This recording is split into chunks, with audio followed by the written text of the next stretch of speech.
Today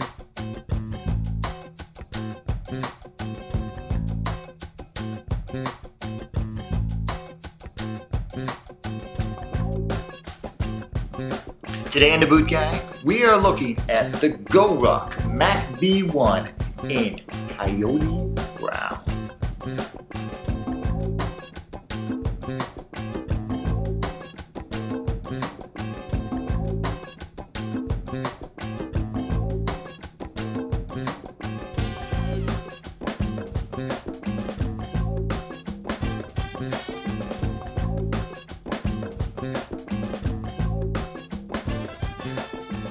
3 weeks.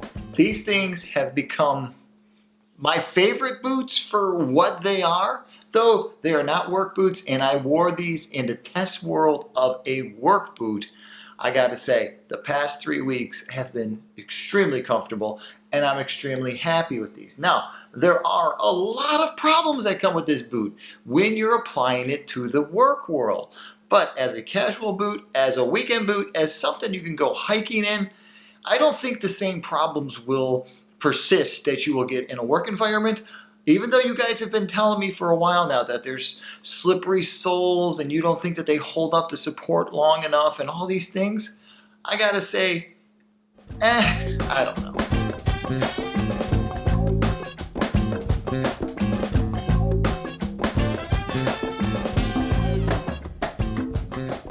Alright, so let's start with that sole, and that's a major complaint. You guys, that's one of the widest complaints I've seen about this thing, is that once you apply mud, slippery rocks, or uneven surfaces, this sole loses all stability and you can't climb, you can't run, you can't walk in it. I have to disagree. I've walked across a lot of ballast rock, a lot of limestone. The only place I found these to not be sticky is on metal, is if I'm walking on wet metal. Every other surface, I found them to be absolutely enjoyable. Now, when I say walking across wet metal, I mean wet steel. I mean painted metal. Surfaces that have been treated in order to repel water, oil, and grease. Yeah, not good at all, especially when you apply coolant, when you apply fuel to it, when you apply any of that stuff to the ground and then you walk through it. Yeah, it takes a while for it to displace, it takes a while for it to leave, but that's just those places. Water, smooth floors, rugs, outstanding. Walking through ballast rock, limestone all day long, climbing in this thing, climbing was nice. Now, trust me, I would sooner always climb in a logger or a lineman's boot. Just makes more sense. It's a safety issue, it's a comfort issue, it's a peace of mind issue. But the climbing I did do in this boot was pretty nice. Though there's no huge shank in here, there's nothing to support your foot, I do believe that my foot is strong enough over the years that I can actually climb in it. No problem. So the sole was good on every single surface except painted metal surfaces or epoxied floors, where you're going to find other agents involved, not just water, but other slippery, viscous agents. That's where I did not think that they were great.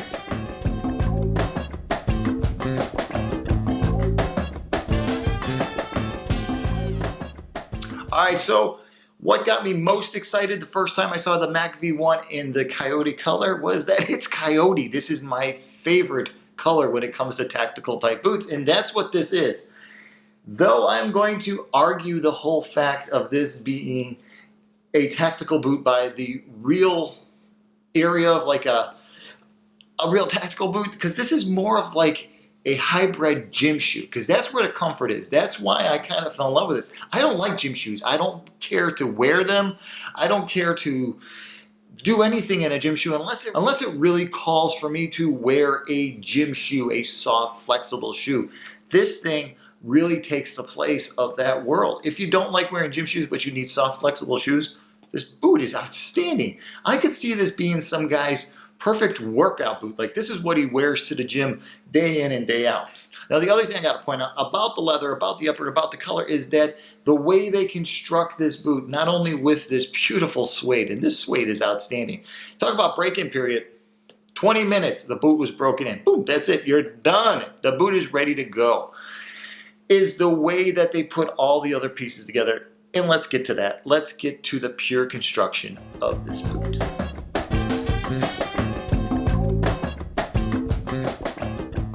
All right, so that brings us to the inside of the boot. The way it's constructed, what they're using to build it, and the high points that come from building a boot correctly when you have your end user in mind. And I think that's what GoRuck really has. GoRuck knows that they're not building boots for guys like me to wear every day at work. They're not building boots for a guy that, wants to go run around on his motorcycle. They're not building that. They're building these boots for their customer. And their customer, as you can tell by looking at their website, by understanding the philosophy behind GoRuck, is more of an athletic, more of somebody who's really looking to put in the miles, to walk a lot, who really wants to haul that weight around. I mean, their whole backpack idea, the GoRuck rucksack, is all built around getting in shape and building those muscles. And the boot reflects that. The boot is a perfect tandem character to what they got going on. So inside, construction, right? Here we go. Look at this. We got cordura that is sewn, double stitched to a piece of suede. Now that is nice. The way it's constructed in there, when you put your hand inside, you feel 0 seams. All the way through this thing, it's probably not what you're gonna notice. Now that I've mentioned it to you and you put your hand inside your GoRucks, if you own them, you're gonna be like, holy smokes, no seams inside there. Now, you're gonna find a seam here and here, but in those parts where if you're walking around with ankle socks or no socks at all, if you choose to wear these with no socks, you're not gonna have a problem. Because of that seamless feel inside there, because of the way the heel cup is built as an actual heel cup. I mean, if you look at that, look at the way all this kind of comes back into that heel.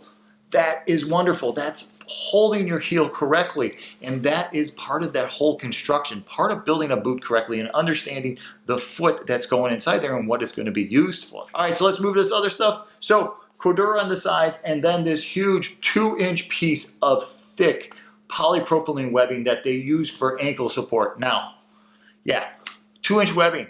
Who would have ever thought that this would be a great material to use for ankle support? It actually works. When you strap this thing down around your foot, though it's not going to be like a heavy-duty leather tactical boot that's all thick leather, this gives you the proper amount of support for this style of shoe. And I think that's what really won me over, is that when this is strapped in around my foot, I'm really comfortable and I'm really happy. Like, I forgot that I was wearing these a few times. I had to stop what I was doing because it was not the proper footwear for my environment. But man, I could have kept going and just would never have thought about it.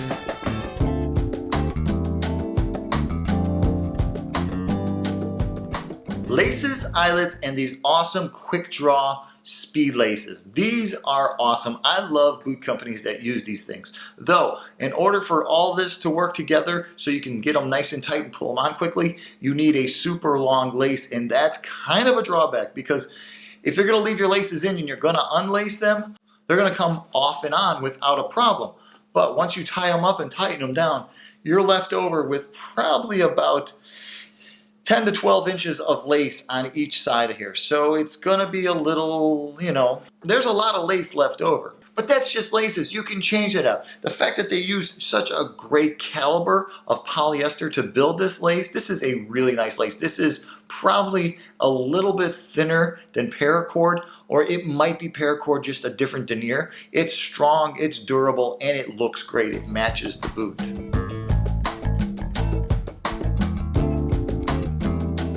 All right, so let's get to the next part that I feel is great. It's the footbed, insole, whatever they're calling it nowadays in the industry, this beautiful thing. Supportive, bouncy, resilient, and it's a perfect partner to the softness of the boot. It marries the two ideas of an all-day boot perfectly. This insole, though it's not a dual density, it's nothing fancy like I normally point out in work boots. For walking all day, this is probably one of the best insoles I've had inside a pair of shoes in a really long time. And the way I'm going to really test out this insole going forward is I'm going to move this over to a few pairs of my work boots. I'm going to pull out the insoles that I might love in those work boots, and I'm going to start using this just to see if it truly is as comfortable in other boots as I find it in the MACV-1s. And if that's the case, I think it might be something that GoRuck needs to investigate, just selling their insoles, because it's outstanding.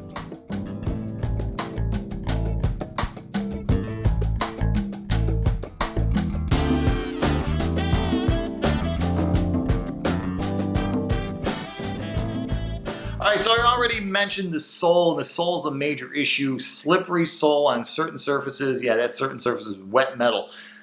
In the reality spectrum, most people don't come in contact with wet metal on a daily basis. But if you do, you shouldn't be wearing this boot anyway. Now, as a hiking boot, as an outdoor boot, I can't say too much into that world because that's not where I took this thing. I took this thing out into the real work world where I needed it to be, where I needed to put the miles in, where I needed to come in contact with the surfaces and the materials that I do. It held up exceptionally well because I spent a lot of time crawling around on my knees, kicking things with the toes, and nothing wore through. I was kicking some pretty sharp, heavy-duty things, and the toe held up really well in the last 3 weeks. Now, if this was, say, a finished black boot or a finished brown boot, it'd probably show more damage and more wear.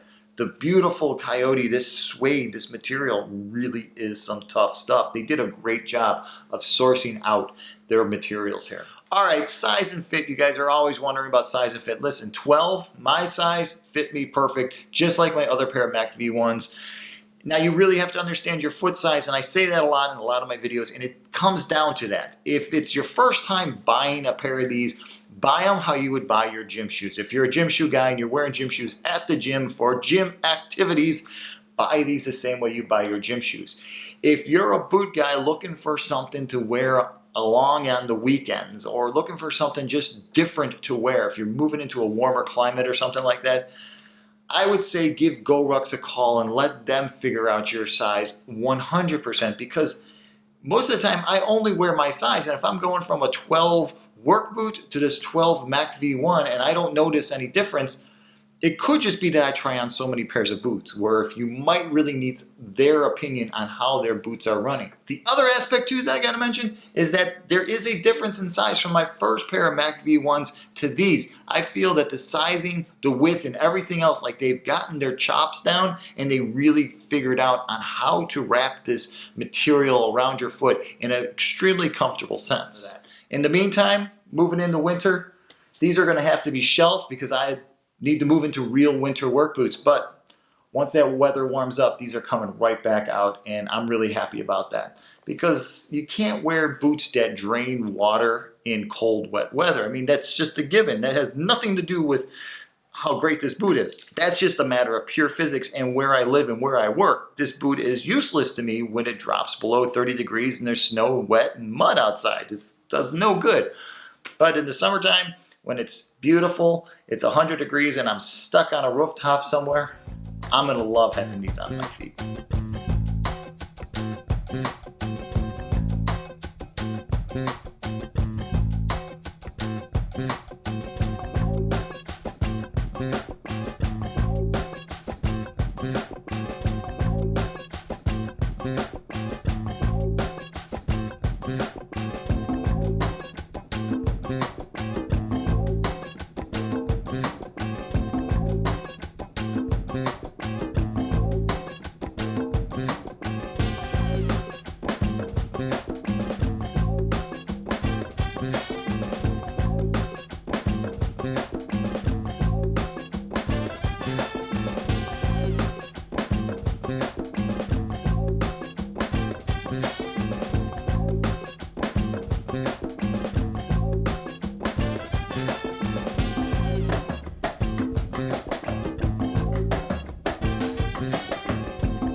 So that's the MACV-1 from GoRuck.